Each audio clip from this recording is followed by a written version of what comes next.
Protein rich healthy breakfast recipe చెప్తాను. దానికోసం ఒక గ్లాస్ కొర్రలు, ఒక గ్లాస్ అరికలు, ఒక గ్లాస్ మినప్పప్పు, ఒక గ్లాస్ కంటే కొంచెం తక్కువ బ్రౌన్ రైస్ వేసి బాగా 3-4 టైమ్స్ కడిగి నానబెట్టుకోవాలి. ఒక 8 to 9 అవర్స్. దాని తర్వాత దీన్ని మిక్సీ గ్రైండర్లో వేసుకొని పేస్ట్ చేసి పెట్టుకోవడమే. ఓవర్ నైట్ అంతా ఇలానే ఫర్మెంట్ అవ్వనివ్వాలి. నెక్స్ట్ డే మార్నింగ్కి చూస్తే బాగా ఫర్మెంట్ అవుతుంది. ఇందులో సాల్ట్ కానీ ఏది కానీ నేను ముందుగా యాడ్ చేయలేదు.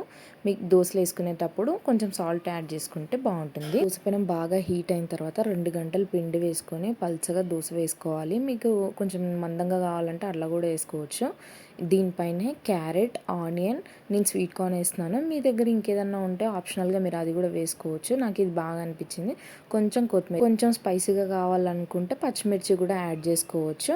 అలా ఇవన్నీ వేసుకున్న తర్వాత ఆయిల్ వేసుకొని బాగా రోస్ట్ అవ్వనివ్వాలి. వన్ సైడ్ రోస్ట్ అయిన తర్వాత ఫ్లిప్ చేసుకోవడమే. చాలా క్రిస్పీగా వస్తుంది. చాలా టేస్ట్ అయితే చాలా బాగుంటుంది. ఒకసారి తప్పకుండా ట్రై చేయండి, మీకు కూడా నచ్చుతుంది.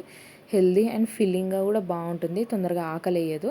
ట్రై చేయండి. మీకు ఈ రెసిపీ నచ్చితే మీకు ఎలా వచ్చిందని నాకు కమెంట్ చేయండి. ఇక్కడ మీకు సౌండ్ చూపిస్తున్నాను, చూడండి ఎంత మంచిగా సౌండ్ వస్తుంది. క్రిస్పీనెస్ తెలుస్తుంది మీకు. మీకు నచ్చిందా? ట్రై చేసి నాకు కమెంట్ సెక్షన్లో చెప్పండి. Thank you.